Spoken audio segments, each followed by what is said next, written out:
I think the UFC has given up on trying to protect Bo Nickal by giving him favorable matchups in the UFC middleweight division, and they're finally giving him the rightful dangerous contenders that every single other ranked middleweight is also fighting.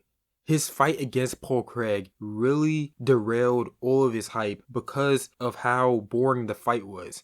And even though he won, Bo Nickal's performance, it did not impress the fans because he's mainly known for his wrestling. And he did not implement any wrestling in that fight. He had 0 takedown attempts because he was so scared of Paul Craig's submission ability. So really, the only thing that he threw in that fight was just this right overhand over and over, and that led to a boring fight, which derailed all of his hype. And another thing that turned the fans against Bo Nickal was when he went on interviews and he had some delusional takes. And honestly, I did not completely disagree with everything that he said. I understand when he was saying that he's a very young fighter in his MMA career. And I understand that. Bo Nickal, he's 6-0. So obviously, he's not going to be this confident MMA veteran when it comes to the wrestling. But Bo Nickal, he was delusional to say that this was his best performance in the octagon, that he completely destroyed Paul Craig and stuff like that. And that's what I think really marked the end of UFC's promotion of Bo Nickal by giving him favorable matchups. And now I think that the UFC is throwing Bo Nickal into the deep water and seeing if he just sinks or if he swims. As of right now, Bo Nickal is unranked, but I think that he was ranked at one point. I think he was number 15, and I think Roman Kopylov took his spot. But anyways, I think a lot of unranked middleweights beat Bo Nickal. I think Joe Python beats him. I think RoboCop beats him. Even, I think fighters like Chris Curtis beats him too.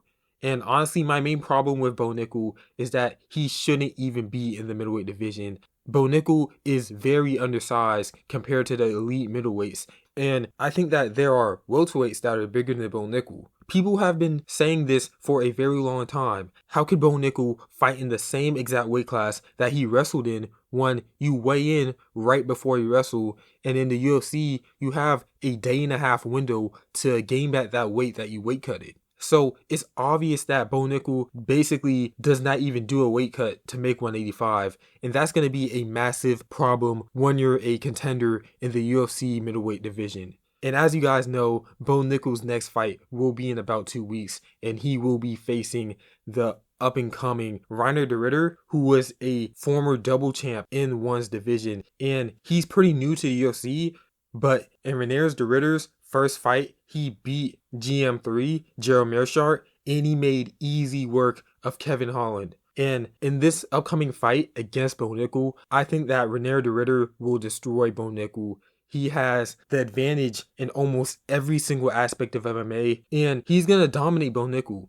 When you look at this fight objectively, the only thing that Bo Nickal might have an advantage in is going to be just the pure offensive wrestling. And any shortcomings in that area of wrestling, Reinier De Ridder will just make up because of his pure size advantage in this matchup.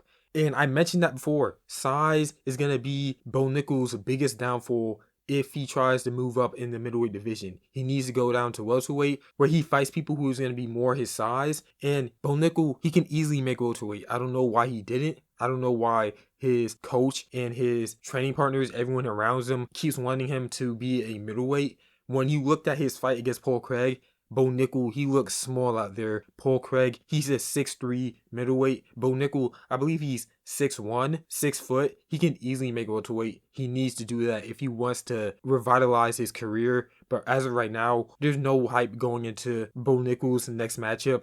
And I just think that Bo Nickal, he's going to get completely dominated and destroyed by Reinier De Ridder. So a early prediction for this matchup, I have Reinier De Ridder winning by a submission on the ground. I believe that Bo Nickal, he has the ability to take down Reinier De Ridder, but he does not have the jiu-jitsu to stop submissions. I think that Reinier De Ridder, he can reverse Bo Nickal on the ground. He can even take Bo Nickal down. Like I said, that size advantage that Reinier will have is going to be a big factor in this fight. And honestly, with Reinier's awkward striking, he could even TKO Bo Nickal on the feet as well. So honestly, in this matchup, I can see Reinier De Ridder winning by almost every single way. I can see him winning by decision, a TKO on the ground, a TKO on the feet, a submission. But as of right now, I'm going to be picking Reinier De Ridder to win by a submission, simply because Bo Nickal, he is going to be so undersized in this matchup.